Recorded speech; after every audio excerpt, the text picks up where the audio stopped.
ইসলামের সাথে যারা লেগেছিল, এখনো যারা লাগে, ভবিষ্যতেও যারা লাগবে, কোরআনের জায়গায় থেকে যাবে, কিন্তু কোরআনের বিপক্ষে যারা লাগতে আসবে, এই বাংলার জমিনে তাদের কোনো নিশ্চিহ্ন থাকবে না।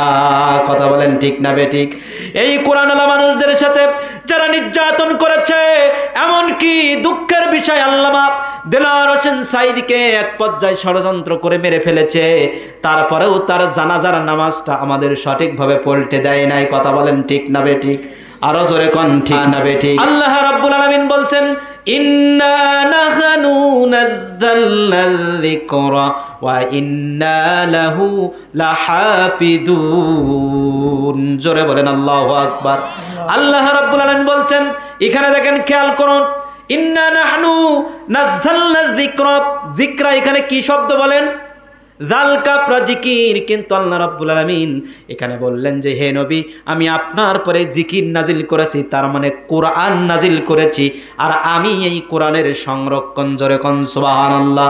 বলেন, এই কোরআনের সংরক্ষক কে? কেউ যদি কোরআনকে নিভিয়ে দিতে চায় পারবে? আরো জোরে কোন পারবে? এই কোরআন উৎখাত করার ক্ষমতা কারোর এই বাংলায় নাই, শুধু সেই পৃথিবীর সৃষ্টি লঙ্গ থেকে শুরু করে নিয়া এই আসমানি কিতাবের সাথে যারা লাগতে যেছে, ইসলামের সাথে যারা লেগেছিল, এখনো যারা লাগে, ভবিষ্যতেও যারা লাগবে, কোরআনের জায়গায় থেকে যাবে, কিন্তু কোরআনের বিপক্ষে যারা লাগতে আসবে, এই বাংলার জমিনে তাদের কোনো নিশ্চিহ্ন থাকবে না। কথা বলেন ঠিক না বেঠিক? এই কোরআনওয়ালা মানুষদের সাথে যারা নির্যাতন করেছে, এমনকি দুঃখের বিষয় আল্লামা দেলোয়ার হোসেন সাঈদীকে এক পর্যায়ে ষড়যন্ত্র করে মেরে ফেলেছে, তারপরেও তার জানাজার নামাজটা আমাদের সঠিকভাবে পড়তে দেয় নাই। কথা বলেন ঠিক না বেঠিক? আরো জোরে কোন ঠিক না বেঠিক? আমি যেখানে থাকি, যশোর ঝিকরগাছার মুহাদ্দিস এমপি আবু সাঈদ, ইনার জানাজার নামাজটাও করতে দেয় নাই, গভীর রাতে গোপনে জানাজার নামাজ দিতে হয়েছে। আমরা বলতে চাই, বাংলার মুসলমান যারা আলেম ওলামাদেরকে ফাঁসি দিয়েছ, যারা মিথ্যা মামলা দিয়েছ, যারা আলেমদেরকে জানাজার নামাজটাও পড়তে দাও নাই, বাংলার ইতিহাস থেকে, তোমাদের ইতিহাসের পাতা থেকে তোমাদের নামটা ছিন্ন বিচ্ছিন্ন করে দেব। তোমাদের বাংলার জমিনে তোমাদের নামটাও থাকবে না। কথা বলেন আরো জোরে কোন ঠিক না বেঠিক? তোমরা অনেক করেছো, বাংলার ইতিহাসে তোমাদের নাম থাকবে না, তোমাদের নামের নামও মানুষ রাখবে না। আচ্ছা, যদি বলি আপনার ছেলের নাম আবু জহেল রাখেন, আপনি রাখবেন? কেন রাখবেন না? কারণ ও কোরআনের সাথে বেয়াদবি করেছে। কার সাথে? আল্লাহর সাথে বেয়াদবি করেছে।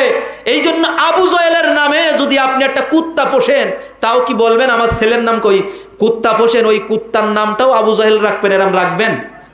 কুত্তার নাম দেয় না বিভিন্ন মানুষ, কুত্তা পোষে একটা নাম দেয় না, তাও কুত্তার নামটা আবু জহেল দেয় নাই। আমরাও বলতে চাই, এই যে স্বৈরা শাসক 15 বছর শাসন করেছে, আমাদেরকে নির্যাতন করেছে, আমাদের মুখের ভাষা কেড়ে নিয়েছিল। কথা বলেন ঠিক না বেঠিক? আমরা মুখের ব্যক্ত, আমাদের ভাষা আমরা বলতে পারে নাই।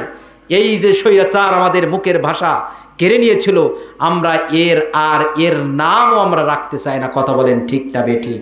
বাংলার থেকে এখন ইতিহাস থেকে সাক্ষী নিতে হবে, যারা যুগে যুগে কোরআনের বিরুদ্ধে লেগেছে, স্বৈরা শাসক যারা হয়েছে, আর তাদেরকে খুঁজে পাওয়া যায় নাই। কথা বলেন ঠিক না বেঠিক? দেখেন, আবু জহেল আর ফিরে আসতে পারে নাই, নমরুদ ফিরে আসতে পারে নাই, হামান ফিরে আসতে পারে নাই, বাংলা থেকে যারাই গিয়েছে তারা আর ফিরে আসতে পারে নাই। তুমিও বুবু আর ফিরে আসতে পারবা না ইনশাআল্লাহ। সম্মানিত ভাইরা আমার, যে কথা বলছিলাম, জাল কাপড়া জিকির শব্দের প্রথম নম্বর অর্থ হলো কোরআন। আপনি যদি চান যে এই কোরআনের আইন আপনি উৎখাত করে দিবেন, আপনি মুছে দিবেন, আপনি নিভিয়ে দিতে চাবেন, আমার আল্লাহ রাব্বুল আলামিন কোরআনুল কারিমে বলেছে, তোমরা মুখে বলতে পারো, কিন্তু তোমাদের ক্ষমতা নাই এই কোরআন নিবানোর। কে বলছেন? কে বলছেন?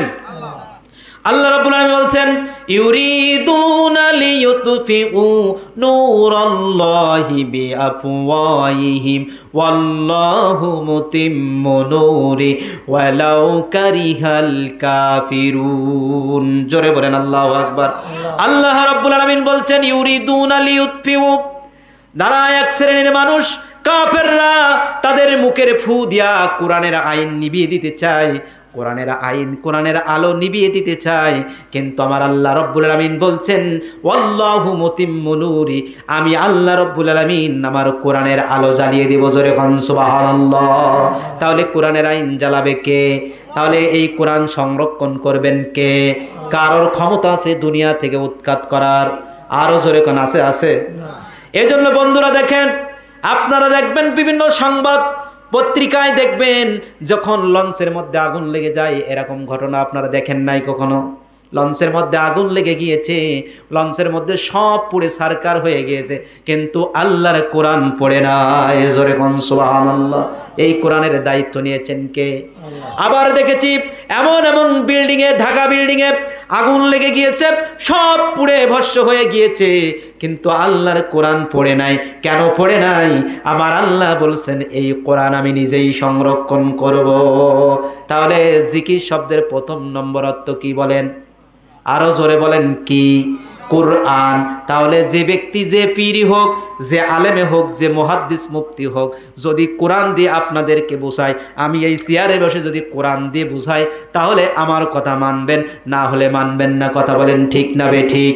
রাজি আছেন না ভাই? এজন্য যে পীর সাহেবের কাছে যাবেন, যে বাবার কাছে যাবেন, যে ভণ্ড বাবার কাছে যাবেন, বলবেন কোরআন দিয়ে কথা বলো। মান ক্বালা বিহি সাদাকা। বিশ্ব নবী বলছেন যারা কোরআন দিয়ে কথা বলে এরা সত্য কথা বলে, এরাই সত্য বলে, এর মধ্যে কোনো ভেজাল নাই। অতএব আপনি যেখানেই যাবেন না কেন, দেখবেন ওই লোকটা কোরআন দিয়ে আপনাকে ডাকছে কি? এই কোরআন দিয়ে, এটার নাম হলো জিকির। জোরে কোন সুবহানাল্লাহ। তাহলে এই কোরআনের আইন এক শ্রেণীর মানুষ কি করবে? উৎখাত করে দিতে যাবে, কিন্তু পারবে না। এক নাস্তিক কোরআনের কয়েকটা আয়াত কি বলছে জানেন? বলছে কোরআনের আয়াত সব পছন্দ হয় ঠিক আছে, কিন্তু কিছু কিছু আয়াত আমার পছন্দ হয় না। কি হয় না? কিছু কিছু আয়াত। কত বড় পণ্ডিত মনে করেন, কোরআন আল্লাহর লেখা কিতাব, এখানে ভুল দেখতে আসে। অথচ আল্লাহ রাব্বুল আলামিন বলছেন যালিকাল কিতাবুল লা রাইবা ফি, কোরআনের মধ্যে সন্দেহ দূরের কথা, কোনো সংশয় নাই। জোরে কোন সুবহানাল্লাহ। এই বিয়াদবটা বলছে যে 27টি অক্ষর আমার পছন্দ হয় না। আবার কোর্টে রিট করেছে, আপিল করেছে যে একে উৎখাত করার জন্য এই 27টি আয়াত বাদ দেওয়া যায় কি, ব্যান করা যায় কি? নাউজুবিল্লাহ বলবেন না? কত বড় দুঃসাহস! কিন্তু আমার আল্লাহ রাব্বুল আলামিন বলছেন তুমি জয় হও না কেন, তুমি হুনু হও না কেন, বড় নেতা হও না কেন, আমার দেখার বিষয় না। কে বলছেন? আমার দেখার বিষয় না। আমি আল্লাহ রাব্বুল আলামিন 1500 বছর আগে রেকর্ড করে দিয়েছি। এই কোরআনের একটা মাত্র অক্ষর কারোর চেঞ্জ করার ক্ষমতা নাই। বলেছেন কে? আমার আল্লাহ রাব্বুল আলামিন বলছেন ওয়া তাম্মাত কালিমাতু রাব্বিকা সিদকাও ওয়া আদলা লা মুবাদদিলা লিকালিমাতি। আল্লাহু আকবার বলেন।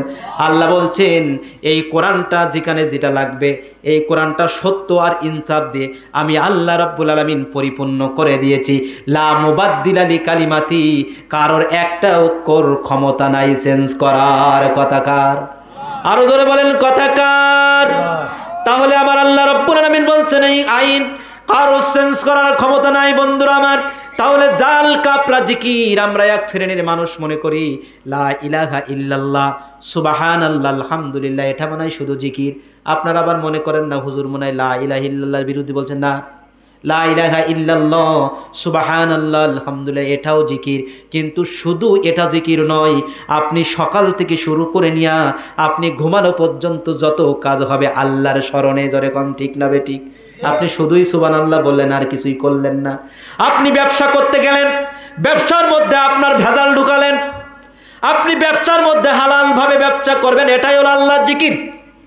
জোরে কোন সুবহানাল্লাহ। আপনি স্কুলে চাকরি করেন, আপনাকে 10টায় ক্লাস করতে হবে, আপনি 10টায় যে ঠিকভাবে আপনার দায়িত্ব ডিউটি পালন করবেন।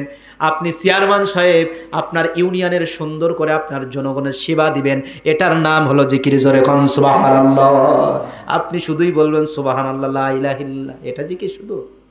এটা শুধু জিকির নয়, আপনার প্রত্যেকটা জীবনে জিকির। আপনার ব্যক্তিগত জীবনে, আপনার সমাজ, রাজনৈতিক, পারিবারিক সকল ক্ষেত্রে আপনার রাজনীতি, সব ক্ষেত্রে আপনার জিকির। সম্মানিত ভাইরা আমার খেয়াল করুন, তাহলে যে কথা বলছিলাম আল্লাহ রাব্বুল আলামিন আর একটা কথা বলে আমি আমার স্টেপ বাই আলোচনা করতে চাই। আমি কিন্তু এখনো জিকিরের মধ্যে আছি। এখন আপনাদের একটা মেসেজ দিতে চাই, গুরুত্বপূর্ণ মেসেজ। বলেন তো আল্লাহর নবীকে এই দুনিয়ায় কি জন্য পাঠালেন, এটা জানার দরকার আছে না নাই? আল্লাহর নবীকে তো এমনি এমনি দুনিয়ায় পাঠায় নাই, পাঠিয়েছেন নাকি? তার কোনো একটা উদ্দেশ্য ছিল না ভাই? আল্লাহর নবীর তো একটা মিশন ছিল, সেই মিশনটা জানতে চান? আল্লাহর নবীর যে মিশন দিয়েছেন ওই মিশনই আমরা মুসলমান, ওই মিশন আমাদের। আল্লাহু আকবার কোন। আল্লাহর নবীর মিশন কি দেখেন, আল্লাহ রাব্বুল আলামিন বলছেন হুয়াল্লাযী আরসালা রাসূলাহু বিল হুদা ওয়া দীনিল হক লিইযহিরাহু আলাদ-দীনি কুল্লি ওয়ালাউ কারিহাল মুশরিকুন। জোরে বলি আল্লাহু আকবার। আল্লাহ রাব্বুল আলামিন বলছেন আমি বিশ্ব নবীকে প্রেরণ করেছি হিদায়াতের একটা সত্য দিন দিয়া। ওই দিনটার নাম কি বলেন? বলেন ইসলাম। ইন্নাদ-দীনা ইনদাল্লাহিল ইসলাম। আল্লাহর বাছাই করা ধর্ম হলো ইসলাম। এই পৃথিবীতে ৪৫০০-এর বেশি ধর্ম রয়েছে। আপনারা বেশি জানেন হিন্দু, বৌদ্ধ, খ্রিস্টান। এগুলো কি? এগুলো ধর্ম না? এগুলো ধর্ম, কিন্তু এইগুলো হলো আল্লাহর কোনো মনোনীত নয়। পৃথিবীতে ৪৫০০ বেশি ধর্ম রয়েছে। এই সকল ধর্ম থেকে আল্লাহ রাব্বুল আলামিন একটা ধর্ম পছন্দ করেছেন। বলেন তো এই ধর্মটার নাম কি? ইসলাম। আল্লাহ বলছেন বিশ্ব নবীকে আমি সকল ধর্মের পরে এই ইসলামকে বিজয় করার জন্য নবীকে পাঠিয়েছি। জোরে কান সুবহানাল্লাহ। তাহলে নবীর মিশন কি বলেন? এই কোরআনের আইন, এই কোরআনের আইন, এই কোরআনের আইন এই সমাজে বাস্তবায়ন করা। এই দুনিয়ায় আল্লাহর জমিনে আল্লাহর কিতাব, আল্লাহর আইন চালু করার নাম হলো এই আল্লাহ রাব্বুল আলামিন রাসূলকে যে মিশন দিয়েছেন এই দিনটা প্রতিষ্ঠা করতে হবে। এখন আপনাদের কাছে একটু প্রশ্ন ছুড়তে চাই বন্ধুরা আমার। বিশ্বনবী যখন হাঁটতেন গায়ে রোদ লাগলে আল্লাহ বলতেন বিশ্বনবীর গায়ে রোদ লাগলে আমার ভালো লাগে না। কি লাগে না? বিশ্বনবীর গায়ে রোদ লাগলে আমার ভালো লাগে না। বিশ্বনবীর গায়ে যখন মশা বসে আল্লাহ বললেন বিশ্বনবীর গায়ে মশা পড়ে এটা আমার ভালো লাগে না। কি লাগে না? বিশ্বনবী বললেন আমার গায়ে মশা পড়লে আল্লাহর ভালো লাগে না। এখন আপনাদের কাছে একটা প্রশ্ন করতে চাই, বিশ্বনবী যখন তায়েফের মাঠে রক্তাক্ত হলেন আমার আল্লাহ ছিলেন না? আমার কথা বুঝছেন? আমার কথা, আমার প্রশ্ন আপনাদের কাছে যে বিশ্বনবীর গায়ে মশা পড়লে আল্লাহর ভালো লাগে না, তাড়ায় দেয়। বিশ্বনবীর গায়ে রোদ লাগলে ছায়ার ব্যবস্থা করে দেয়, কিন্তু সেই বিশ্বনবী তায়েফের মাঠে রক্তাক্ত হচ্ছেন। আবার আল্লাহ ছিলেন নাকি? না ঘুমাচ্ছিলেন নাকি? আমার আল্লাহ ঘুম পড়ে নাকি? আমার আল্লাহ ঘুম পড়েন? আমার আল্লাহ বলছেন লা তাখুযু সিনাতু ওয়ালা নাওম। জোরে বলেন আল্লাহু আকবার। আল্লাহ বলছেন আমি ঘুম পড়ি না। ঘুম তো দূরের কথা, ঘুমের যে ঝিমটিটা এটাও আমার আছে না। জোরে কোন সুবহানাল্লাহ। সম্মানিত ভাইরা আমার খেয়াল করুন। এখন আপনাদের কাছে আমার প্রশ্ন যে বিশ্ব নবীর গায়ে রোদ লাগলে ভালো লাগে না, মশা পড়লে ভালো লাগে না, সেই বিশ্ব নবী তায়েফের মাঠে রক্তাক্ত হলেন, সেই বিশ্ব নবী উহুদের মাঠে দন্দন শহীদ হলেন, সেই বিশ্ব নবী শিয়াবে আবু তালেবে আর ৩ বছর জেল খাটলেন। তাহলে আমার আল্লাহ ওই সময় ছিলেন কিনা বলেন? তাহলে আল্লাহ কিছু কেন বললেন না বন্ধুরা আমার খেয়াল করুন। আল্লাহ এই জন্য বললেন না, আল্লাহ বললেন হে নবী আপনার যে দায়িত্ব, আপনার মিশন তো এই কোরআনের দিন, এই কোরআনের আইন প্রতিষ্ঠা করা। আপনার তো এটাই দায়িত্ব। এখন আপনার রোদ লাগলে ভালো লাগে না, মশা গায়ে পড়লে ভালো লাগে না, কিন্তু তুমি এই দিন প্রতিষ্ঠা করতে যে তোমার দাঁত যাবে, তুমি রক্তাক্ত হবা না তোমার জীবন যাবে, এটা আমি আল্লাহর দেখার বিষয় নয়। আমি তোমার দায়িত্ব দিয়েছি এই জমিনে দিন কায়েম করা, ওটাই তুমি করবে। তুমি বাঁচবে কি মরবে এটা আমার দেখার বিষয় না। সম্মানিত ভাইরা আমার খেয়াল করো, আপনাকে আমাকে যে মিশন দিয়েছেন আল্লাহ রাব্বুল আলামিন, এই দিন কায়েম করতে যে, কোরআনের আইন প্রতিষ্ঠা করতে যে যদি আপনার জীবন চলে যায়, যদি জেল খাটতে হয়, যদি ব্যবসা হারাতে হয়, যদি জীবন দিতে হয়, রক্তাক্ত হতে হয়, তারপরেও কারা কারা রাজি আছেন আল্লাহর জমিনে এই আল্লাহর কোরআনের আইন চালু হোক? এই দায়িত্ব কার কার আছে? দুইটা হাত তুলে আল্লাহকে দেখান।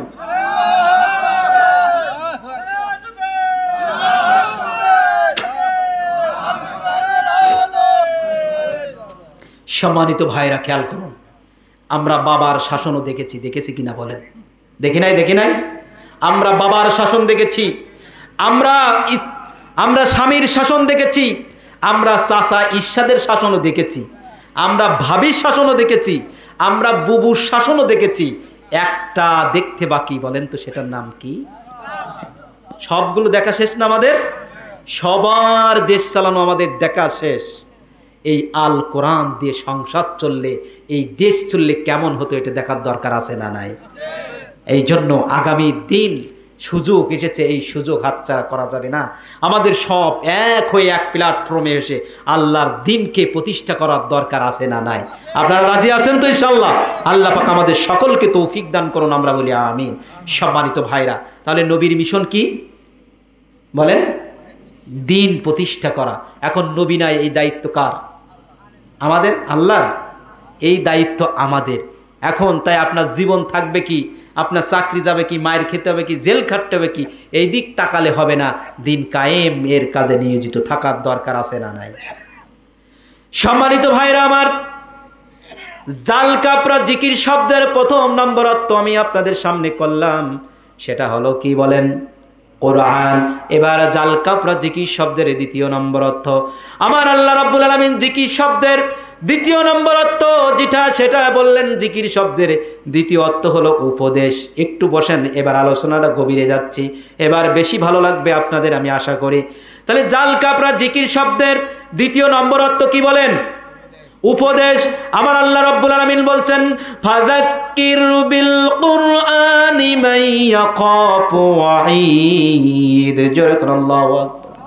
আল্লাহ তাআলা বলছেন, হে নবী, যারা আপনাকে ভয় পায়, যারা আল্লাহকে ভয় পায়, যারা জাহান্নামকে ভয় পায়, তাদেরকে তুমি কোরআনের সাহায্যে উপদেশ দাও। তাহলে এখানে দাল কাপড়া জিকির মানে কি দেখেন? সুবহানাল্লাহ, আলহামদুলিল্লাহ শুধু জিকির নাকি? দাল কাপড়া জিকির শব্দের অর্থ হলো উপদেশ।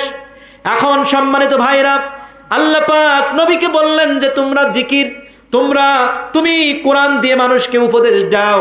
এখন বলেন, বিশ্ব নবীকে কোরআন দিয়ে ওয়াজ করতে বলেন, এখন আপনাকে আমাকে কি দিয়ে ওয়াজ করতে হবে বলেন? না বাবার কাহিনী, দাদার কাহিনী, সাবের কাহিনী বলবো? কি শুনবেন আপনারা? কোরআন দিয়ে শুনবেন। সম্মানিত ভাইরা আমার, আপনি কিভাবে এইবার উপদেশ দিবেন দেখেন। আপনি বাড়ির গার্জিয়ান, আপনি বাড়ির অভিভাবক, আপনার সন্তানকে আপনি কোরআন দিয়ে ওয়াজ করবেন। আল্লাহর কসম দিয়ে বলি, আপনি যদি আপনার সন্তানকে কোরআন দিয়ে ওয়াজ করেন, আপনার ঘরে কখনো ঐশীর মতো সন্তান জন্মগ্রহণ করবে না। চিল্লায় বলেন ঠিক কিনা? আল্লাহর কসম দিয়ে বলি, প্রথমতেই আপনি আপনার সন্তানকে কোরআন দিয়ে ওয়াজ করুন যে বাবা নামাজ পড়ো, আল্লাহ বলেছেন নামাজ পড়তে। বাবা চুরি করা যাবে না, বাবা সুদ খাওয়া যাবে না, বাবা জিনা করা যাবে না। আমরা ওয়াজ করতে যাই, বলে হুজুর আমার এই সন্তানের জন্য একটু দোয়া করেন, আমার সন্তান মদ গাঁজা খেয়ে বেড়ায়, বন্ধুদের সাথে আড্ডা দিয়ে আমার ছেলে নষ্ট হয়ে গেছে। আহা, আপনি হুজুরদের কাছে দোয়া চেয়ে লাভ কি? আপনার সন্তানকে তো প্রথমে এই কোরআন দিয়ে ওয়াজ করেন নাই। ঠিক না বে ঠিক? আরো জোরে বলেন ঠিক না বে ঠিক? আপনার সন্তানকে যদি এই কোরআন দিওয়াজ করতেন, আল্লাহর কসম দিয়ে বলে আপনার সন্তান কখনো পথ হারা হতো না। রাত 12টার সময় মদের আড্ডা থেকে আপনার সন্তান বাড়ি আসতো না। আপনার মেয়ে কখনো আর একজনের হাত ধরে চলে যেত না। কথা বলেন ঠিক কিনা? আপনি যদি আপনার সন্তানকে যদি কোরআন শিক্ষা দিতেন, আপনার এই সন্তান একদিন ডিসি হয়ে যেত, আপনার এই সন্তান একদিন এমপি হয়ে যেত, আপনার এই সন্তান একদিন এসপি হতো, আপনার সন্তান একদিন ডিসি হতো। বলেন ঠিক কিনা বলেন? এই সন্তান যখনই ডিসি হতো, যখন ডিসি হয়ে যেত, যখন এসপি হয়ে যেত, আল্লাহর কসম দিয়ে বলি ও কোনো ঘুষ খেতে পারতো না। কতক্ষণ ঠিক কিনা? বরং ওর স্টাফে যারা কাজ করতো, যারা চাকরি করতো, আজান পড়লেই বলতো তোমরা সবাই নামাজে চলো। কথা বলেন ঠিক না বেঠি? সমাজটাই পরিবর্তন হয়ে যেত যদি আপনার সন্তানের মধ্যে কোরআন ঢুকিয়ে দিতেন। আর কি লাভ হতো? আপনার সন্তানকে যদি কোরআন দিয়ে ওয়াজ করতে পারতেন, আপনার সন্তানকে কোরআন দিয়ে ওয়াজ করলে আল্লাহর কসম দিয়ে বলি আপনাকে কখনো বৃদ্ধা আশ্রমে যাওয়া লাগতো না। কখনো শুনেছেন যে কোনো আলেমের পিতামাতা বৃদ্ধাশ্রমে গিয়েছে? শুনেছেন ভাই? শুনেন নাই। এই কোরআন যদি ঢুকিয়ে দিতেন, আল্লাহর কসম দিয়ে বলি আপনার সন্তান সন্ততি কখনো আপনাকে ফেলিয়ে দিত না। কখনো দেখেন আমাদের সমাজে অনেক শুনি যে মায়ের গায়ে হাত দিয়েছে সন্তান, আছে না নাই? আমার এলাকায় আছে, আপনাদের এলাকায় নাই। মাকে অকট্ট ভাষায় গালিগালাজ করেছে, বাবাকে ঘর থেকে ঘাল ধাক্কা দিয়ে বের করে দিয়েছে, এরকম নজির আছে না নাই? এটার ফলাফল ভালো নয়। কিন্তু যদি আল্লাহর কসম দিয়ে বলি, আপনার সন্তানকে যদি কোরআনটা ধরিয়ে দিতেন, এই কোরআনে লেখা রয়েছে পিতামাতার সাথে সদাচরণ করো, আছে না নাই? তাহলে এই কোরআন যদি আপনার সন্তানকে ভরায় দিতেন, আপনার গায়ে কখনো বলেন তো আপনার সন্তান হাত তুলতো না? দেখেন ও যুবক ভাইরা, কলিজার টুকরা যুবক ভাইরা, আবার পর্দার আড়ালে আমার বোনেরা, তোমরা একটু খেয়াল করে শোনো। তুমি যে তোমার মা বাবার সাথে এত কষ্ট করে এত দুর্ব্যবহার করো, কখনো করবা না। কারণ একজন মা হতে হলে অনেক কষ্ট হয়। কথা বলেন ঠিক না বেঠিক? সম্মানিত ভাইরা, আমি কিন্তু জাল কাপড়া জিকির শব্দের দ্বিতীয় অর্থের মধ্যে রয়েছি, উপদেশের মধ্যে। যদি উপদেশ মানে হলো ওয়াজ করা, আপনি কোরআন দিয়ে ওয়াজ করেন, এখন আপনি সন্তানদের ওয়াজ করলে আপনার লাভ কি, সেটাই বলতে চাচ্ছে। এটা জানার দরকার আছে না নাই? আরো জোরে বলেন, আছে না নাই? তাহলে আল্লাহ রাব্বুল আলামিন দেখেন জাল কাপড়া জিকির শব্দের দ্বিতীয় নম্বর উপদেশ। এখন যদি আপনার সন্তানকে কোরআন দিয়ে ওয়াজ করতেন, এবার আল্লাহ রাব্বুল আলামিন বলছেন আপনার লাভ কি হবে। দেখেন, ওয়া ওয়াসাইনাল ইনসানা বিওয়ালিদাইহি ইহসানা হামালাতুহু উম্মুহু ওয়া হানানা উম্মুহু কুরহা ওয়া ওয়াদাআতুহু কুরহা ওয়া হামলুহু ওয়া ফিসালুহু 30 শাহরা। আল্লাহু আকবার বলেন। আল্লাহ তাআলা বলছেন ওয়া ওয়াসাইনাল ইনসানা বিওয়ালিদাইহি ইহসানা। হে পৃথিবীর মানুষ, তোমরা শুনে রাখো, তোমরা তোমাদের পিতামাতার সাথে সদাচরণ আচরণ করো। কি করো? কে বলছেন? আরো জোরে বলেন, কে বলছেন? আমার আল্লাহ বলছেন তুমি তোমার পিতামাতার সাথে সদাচরণ আচরণ করো। এখন আপনাদের কাছে প্রশ্ন, এই পৃথিবীতে কত মানুষ রয়েছে? আল্লাহ রাব্বুল আলামিন কারোর কথা বললেন না। আল্লাহ তো এখানে বলতে পারতেন তোমার দাদার সাথে ভালো আচরণ করো, পারতেন না? এখানে তো আল্লাহ বলতে পারতেন তোমার ভাইয়ের সাথে সদাচরণ আচরণ করো, তোমার চাচার সাথে করো, তোমার শ্বশুরের সাথে করো, তোমার শাশুড়ির সাথে করো। কিন্তু আল্লাহ রাব্বুল আলামিন কেন পিতামাতার কথা বললেন? এটার রহস্য আছে না নাই? আছে না? আছে না? আছে না? এটার রহস্য আছে। আল্লাহ রাব্বুল আলামিন বলছেন, সেইটা এবার আমি বলছি। সম্মানিত ভাইরা আমার, আল্লাহ রাব্বুল আলামিন বলছে ওইটা হলো ওয়াদাতুহু ওয়া হামলুহু ওয়া হানান কুরহ। আল্লাহ রাব্বুল আলামিন বলছেন তোমার পিতামাতা তোমাকে কষ্ট করে 10 মাস গর্ভধারণ করেছে। শুধু তাই নয়, 10 মাস গর্ভধারণ নয়, তোমাকে 2 বছর দুধ পান করিয়েছে। জোরে কান সুবহানাল্লাহ। শুধু তাই নয়, প্রসব করেছে। তাহলে 3টা কারণে এখানে পিতামাতার সাথে সদাচরণ করতে বললেন। একটা হলো পেটে কয় মাস ধারণ করেছেন? 10 মাস। 2 নম্বর হলো প্রসব করেছেন। প্রসব মানে যখন আপনি আমি দুনিয়াতে আসি তখন। দ্বিতীয় নম্বর। 3 নম্বর হলো 2 বছর দুধ পান করিয়েছেন।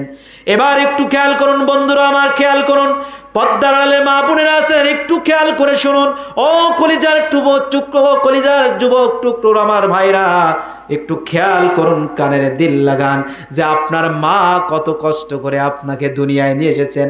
আল্লাহর কসম দিয়ে বলি, আমি বুঝতাম না মা বাবার কত মর্তবা, কত মর্যাদা, কত কদর আমি নিজেই বুঝতাম না। যখনই আমি বিবাহ করেছি, আমার একটা ছোট বাচ্চা, আমার বাচ্চাটার 2.5 বছর বয়স, যখন আমার বাচ্চা আমার স্ত্রীর পেটে এসেছে তখন আমি বুঝে গিয়েছি একজন মা কত কষ্ট করে আপনাকে মানুষ করেছে। আল্লাহু আকবার বলবেন না? আমি আমার বাস্তব জীবন থেকে বলছি, একজন মা 10 মাস গর্ভধারণ করতে কত কষ্ট হয়। ও যুবক ভাইরা, তোমরা একবারও ভাবো নাই? আজকের একটু ভাববা যে তোমাকে আমাকে মা কত কষ্ট করে মানুষ করেছে। আজকের আমার মনে হয় এখানের যুবক ভাইদের পরিবর্তন হওয়ার দরকার আছে। আজকের আমি আশা করি এই অষ্টকু শুনে আপনারা পরিবর্তন হয়ে যাবেন। আল্লাহ পাক আমাদের সকলকে পরিবর্তন হওয়ার তৌফিক দান করুন। আমরা বলি আমিন। আরো জোরে বলে আমিন। আমার স্ত্রী, দেখেন আমার বাস্তব অভিজ্ঞতা থেকে বলছি, আপনারা কখনো ভেবেছেন কি আমি জানি না, কিন্তু আমার বাস্তব অভিজ্ঞতা থেকে আমি বলতে চাচ্ছি ভাইরা আমার স্ত্রীর পেটে যখন আমার সন্তান এসেছিল, আমার স্ত্রী দুইজন একসাথে ভাত খেতে বসেছি, হঠাৎ করে আমার স্ত্রী ভাতের প্লেটটা রেখে দেয়ালে যে হেলান দিয়ে দাঁড়িয়েছে। আমি বুঝতে পারি নাই আমি ভাত করছি, পরে আমি বুঝলাম, পরে শুনলাম বলে আমার বাচ্চা আমার পেটের মধ্যে গুথা মেরেছে, আমার কষ্ট হচ্ছে, আমি ভাত খেতে পাচ্ছি না, এই জন্য আমি উঠে এসেছি। সম্মানিত ভাইরা, এই যে কঠিন শীতের মধ্যে, এই প্রচণ্ড শীতের মধ্যে দেখেন কত কষ্ট। আমি লেপের তলে নাক ডেকে ঘুমাই বন্ধুরা আমার, দেখেন কত সুন্দর করে আমি লেপের তলে ঘুমিয়ে থাকি। আমি যখন শীতকালে শুয়ে থাকতাম, দেখতাম আমি ঘুমিয়ে আছি, আমার স্ত্রী হঠাৎ করে দেয়ালের সাথে হেলান দিয়ে বসে আছে, একবার খাটের সাথে, একবার দেয়ালের সাথে, একবার বালিশের সাথে হেলান দিয়ে দাঁড়িয়ে আছে। তখনই বুঝতাম যে মায়ের পেটে সন্তান গোতাগতি করলে মা আর ঘুমাতে পারে না, এত কষ্ট করে আমাকে মানুষ করেছে মা। আমার স্ত্রীর যদি এমন কষ্ট হয়, তাহলে আপনার স্ত্রীর যদি এমন কষ্ট হয়, তাহলে আপনার মারও এরকম কষ্ট হয়েছে কিনা বলেন? আরো জোরে বলেন, হয়েছে কিনা? হয়েছে না? ও বন্ধুরা খেয়াল করুন, আপনাদের আমি একটা উদাহরণ দিতে চাই। বলেন তো, আপনাদের এখান থেকে আপনাদের নাটোর কত দূর? কত কিলো এখান থেকে? 40-50 কিলো হবে না? 50 কিলো হবে। এই 50 কিলো পথ কত মিনিটে, কত ঘন্টা লাগবে? 1 ঘন্টার বেশি না? 1 ঘন্টা বলেন? 1.5 ঘন্টা মনে করেন, 1.5 ঘন্টা লাগবে। আমি 2 ঘন্টার কথা বললাম, আপনাদেরকে উদাহরণ দেওয়ার জন্য বলছি। সম্মানিত ভাইরা আমার, বলেন তো, একটা মায়ের পেটে যে বাচ্চাটা থাকে, এই বাচ্চাটা কত কেজি থাকে বলেন? কত কেজি বলেন? 3 কেজি, 4 কেজি, এরম 3.5 কেজি। এবার আছে আমি 3 কেজি ধরলাম, বেশি না, 3 কেজি একটা বাচ্চার ওজন।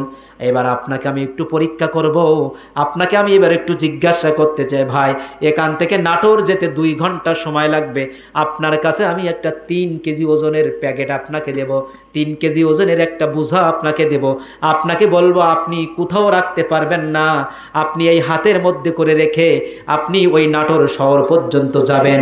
বলেন তো, আপনি যখন বাসে উঠবেন, আপনি যখন গাড়িতে উঠবেন, আপনি গাড়ির সিটে কিন্তু ব্যাগটা রাখতে পারবেন না, আপনাকে হাতেই বহন করা লাগবে, কত কষ্ট আপনি বুঝতে পারবেন। এবার আপনি যখন গাড়ির মধ্যে উঠবেন, একবার ডান হাতে নিবেন আর একবার বাম হাতে নিবেন, বাম হাত লাল হয়ে যাবে, আবার ডান হাতে নিবেন, ডান হাত লাল হয়ে যাবে, আবার বাম হাতে নিবেন। কথা বলেন ঠিক না বেঠিক? এবার নাটোর শহরে যে দেখবেন আপনার ডান হাতটাও লাল হয়ে গিয়েছে, দাগ হয়ে গিয়েছে, আবার বাম হাতটাও লাল হয়ে গিয়েছে। সম্মানিত বন্ধুরা, এই কথাটা কেন বললাম একটু দিলের কান দিয়ে শুনুন, এবার একটু বোঝার চেষ্টা করুন। আপনার হাতটা লাল হয়ে গেছে, বাম হাতটাও লাল হয়ে গিয়েছে। বন্ধুরা আমার খেয়াল করুন, আপনি 2 ঘন্টার জন্য 3 কেজি ওজনের বোঝা বহন করতে পারলেন না, আপনার ডান হাত লাল হয়েছে, বাম হাত লাল হয়েছে, একবার এই হাত একবার এই হাত, কয় ঘন্টার জন্যে? এবার বলেন, 3 কেজি ওজনের বোঝা আপনার মা কয়দিন বহন করেছে? বলেন না কেন? বলেন বলেন। আপনি 2 ঘন্টার জন্য বহন করতে পারলেন না, আপনার মা 1 দিন নয়, 2 দিন নয়, 10টি মাস গর্ভধারণ করেছে যে মা, এই মায়ের সাথে কেমনে খারাপ আচরণ করো? বন্ধুরা আমার খেয়াল করুন, এই মায়ের সাথে খারাপ আচরণ করা যাবে না। খুব মা এবং বাবা খুব গুরুত্বপূর্ণ জিনিস। বিশ্বনবী বলেছেন, হুমা নারুকা হুমা জান্নাতুকা, তোমার মা বাবা তোমার জান্নাত, আবার তোমার মা বাবা তোমার জাহান্নাম। যদি তোমার মা বাবার সাথে তুমি ভালো আচরণ করতে পারো, তোমার কপালে জান্নাত, আর যদি তোমার মা বাবার সাথে খারাপ আচরণ করো, তোমার কপালে জাহান্নাম। বলেছেন কে? বিশ্বনবী সাল্লাল্লাহু আলাইহি ওয়াসাল্লাম বলেছেন। দেখবেন ভাই, মা এত কষ্ট করে আপনাকে আমাকে মানুষ করেছেন, একটু কষ্টের ভাগ কাউকে দিয়েছেন? আপনাকে আমাকে যে দুনিয়ায় নিয়ে এসেছেন, প্রসব যখন একটা মহিলা একটা বাচ্চাকে করে, তখন এক পর্যায়ে মৃত্যু হয়ে যায় না বলেন? অনেক মাদের মৃত্যুই হয়ে যায়। কথা বলেন ঠিক না বেঠিক? অনেক মারা দুনিয়া থেকে চলে যায়। বাচ্চা, আমার মাঝে একটা আমার মামাতো শালী, আমার মামা শ্বশুরি মেয়ে বাচ্চা হওয়াতে যে 1 মাস মতো মারা গিয়েছে, বয়স 15-16 বছর বয়স মাত্র, মারা গিয়েছে। এই তো মা। আপনাকে দুনিয়ার মুখ দেখাতে যে মা এত কষ্ট করেছেন, এই কষ্টের ভাগ কি কাউকে দিয়েছেন? নেমো খারাপ, আমরা কত নেমো খারাপ সন্তান। এই মা বাবা যখন বুড়ো হয়ে যায়, মুরব্বী হয়ে যায়, তখন মনে করেন আপনারা 4 ভাই আছেন, এই 5 ভাই আছেন, 3 ভাই আছেন। 4 ভাই কি করে, মার এবার মিটিং করে, বলে একটা মিটিং বসাও। তা কি, মা বাবা তো মুরব্বী হয়ে গেছে, বুড়ো হয়ে গেছে, তা কি করা যায়, আমার তো একা খাদ্য দেওয়া সম্ভব হচ্ছে না। তাই একটা মিটিং বসায়, কি তোর বাড়ি 1 মাস, আমার বাড়ি 1 মাস, তোর বাড়ি 1 মাস, তোর বাড়ি 1 মাস। আছে না না এরকম? আপনাদের এলাকায় মনে এরকম নাই? আছে ভাই, আছে আছে আছে। দেখেন, মা আপনাকে এত কষ্ট করলেন, একটু কষ্টের ভাগ নেন নাই, কার উদ্যান নাই। আর এই মা বাবা যখনই বুড়ো হয়ে যাচ্ছে, মুরব্বী হয়ে যাচ্ছে, তখনই আপনার মার খাবার আপনি দিতে পারছেন না। আল্লাহু আকবার বলেন। ও যুবক ভাইরা শুনুন, আপনার মাকে যদি আপনার রিজিক থাকে, যদি আপনার ক্যাপাসিটি থাকে, আপনার 3 ভাইকে বলবেন, ভাই তোদের মায়ের খাবার দেওয়া লাগবে না, বাবার খাবার দেওয়া লাগবে না, আমি আমার মা বাবার খাবার দিব। আল্লাহর কসম দিয়ে বলি, আপনার রিজিকের মধ্যে আপনার আল্লাহ রাব্বুল আলামিন বারাকা দিয়ে দিবেন। জোরে কোন সুবহানাল্লাহ। রাজি আছি না? মা বাবাকে খেতে দিতে পারবেন না? আহা, 4 সন্তান, মা অসুস্থ হয়েছে, বাবা অসুস্থ হয়েছে, মিটিং করে, মা অসুস্থ, হসপিটালে নিতে হবে, বগুড়া হসপিটালে নিতে হবে। কি করে, যে আমি একা টাকা দিতে পারবো না। ভাই তা কি, তুমি কিছু দাও, আমি কিছু দাও, ঠেলাঠেলি করে। এক পর্যায়ে আবার কি, অনেকেই নিষেধও করে যে আমি পারবো না, আমার টাকা পয়সা নাই। আল্লাহর কসম দিয়ে বলি ভাই, আপনার মা বাবা যদি আপনাকে রিজিক থাকে, আপনার যদি ক্যাপাসিটি থাকে, সামর্থ্য থাকে, আপনি বলবেন ওই 3 ভাইকে, ভাই তোদের এই মা বাবার চিকিৎসার খরচ দেয়া লাগবে না, আমি একাই আমার মা বাবার খাবার দিব। জোরে কোন ঠিক না বে ঠিক? এই খাবার দিলে কি হবে, আপনার খাবারের মধ্যে আমার আল্লাহ পাক কি করবেন, বাড়িয়ে দিবেন। জোরে কোন সুবহানাল্লাহ। মা এত কষ্ট করেছেন। মার একটা মানুষের স্বাভাবিক পর্যায়ে, একটা মানুষ স্বাভাবিক পর্যায়ে ব্যথা সহ্য করতে পারে, আঘাত লাগলে 20 থেকে 25 ইউনিট। কয় ইউনিট? 20 থেকে 25 ইউনিট ব্যথা সহ্য করতে পারে একজন মানুষ। মনে করেন আমার এক জায়গায় কেটে গিয়েছে, এক জায়গায় ঘা লাগছে, এটার ওজন কত? 20 থেকে 25 ইউনিট। এটা মেডিকেল সায়েন্সে বলা হয়, এটা ইউনিট, এটা ব্যথার ইউনিট। তাহলে একজন স্বাভাবিক মানুষ 20 থেকে 25 ইউনিট ব্যথা সহ্য করতে পারে। কত ইউনিট? 25 ইউনিট। কিন্তু একজন মা একজন সন্তানকে ভূমিষ্ঠ করার জন্যে, এই দুনিয়াতে একজন সন্তানকে